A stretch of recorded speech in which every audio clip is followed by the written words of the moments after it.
I have two daughters. They are 11 and 14, and about 3 years ago, we found out that they had scoliosis. My first daughter, we found it was about a 34-degree curve, which was pretty severe. What they do to fix scoliosis is bracing, which they custom form a plastic brace to your child's entire torso. It's hard plastic, it's hard to sit in chairs, it's hard to sit at all in it, but you had to sit in it and sleep in it. She had to wear it for 16 hours a day. It kind of felt like a torture device, like you have to strap yourself into it, but the whole point of it was to kind of push and force her spine back into a straight position and to hold it there. And sure enough, my other daughter noticed it in her too.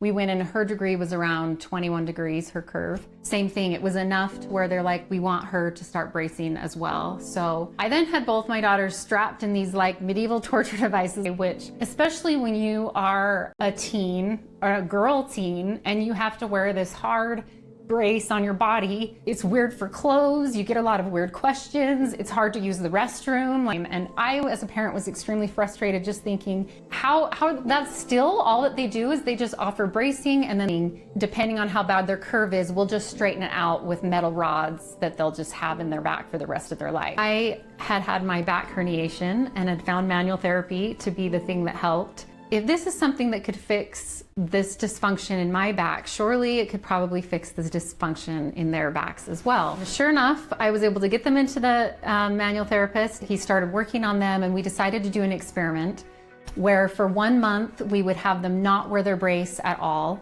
and they would just get manual therapy done. So I didn't mention any of this to our doctor. I just thought, I'm just gonna do this and just see what the difference is from 3 months ago till this time. He pulled up the x-rays and he was like, oh, look at that, the brace is doing its job. And I just said, well, actually, because their curves that had formerly been in the 30-degree and 20-degree range were now 13 degrees and 8 degrees. To the point where he said, these degrees aren't even considered scoliotic anymore. Like, if you were to just get checked by a regular doctor, they would not even be flagged as a person with scoliosis. I burst into tears because it was such a relief to me that we had found something that was actually working, that it wasn't forcing their spine, but it was working with their body to correct the problem that was there in the first place. That we were actually having results happen, but in a really healthy, good way, not in a torturous, backwards way.